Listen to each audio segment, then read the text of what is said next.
Hi all, welcome to another review on the automotive channel. Today we are in a 2021 Mazda CX5 Maxx.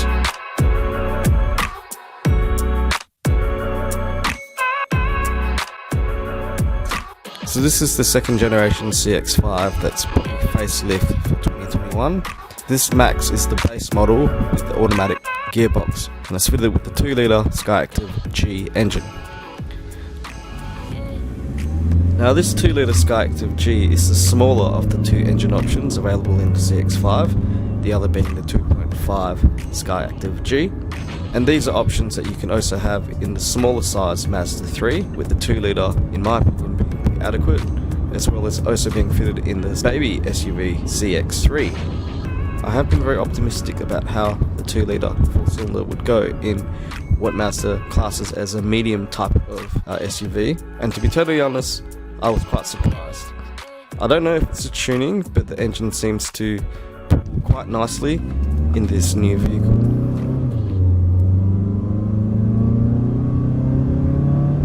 That comes with a caveat that you put your foot down and let the revs climb. It does feel somewhat odd being in a SUV or family style hauler and hearing the engine sing up to its higher RPM range.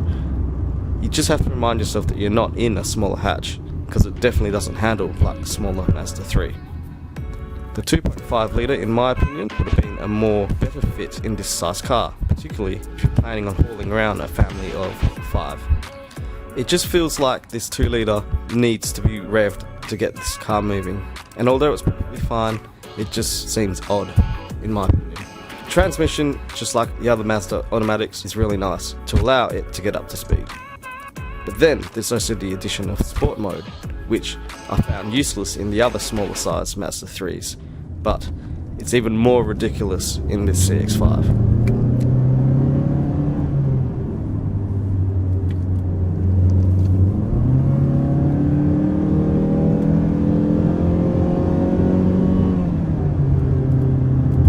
It really hangs on to the gears and really sounds out of place.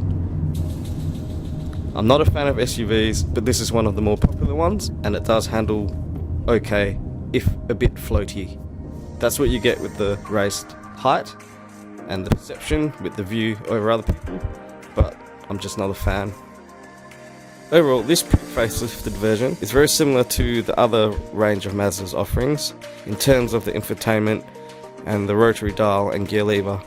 It's a bit of a shame that all the Mazdas are pretty much looking more and more similar, in line with them offering basically SUVs nowadays. I miss the era of Mazda where they offered awesome and different cars, but unfortunately in this day and age, SUVs sell. I really do wish that Mazda would release a slightly stretched out Mazda 3 as a small wagon. Really offer boot space to people who don't want to be elevated up. But I guess the market dictates what sells. Don't get me wrong, as a base model with the automatic transmission option, with the sole manual being left for what would be classed as the Povo spec being the cheapest option, this is actually a really nice car to be in. It doesn't feel cheap.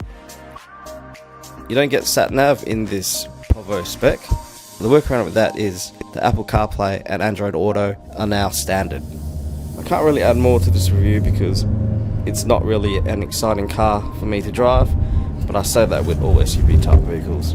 It drives fine for an SUV, but it's nothing I would rave on because, let's face it, everyone drives some form of SUV nowadays. I would probably recommend to try and get the 2.5 litre engine. It just seems more fitting with the extra torque to be able to get this people mover moving.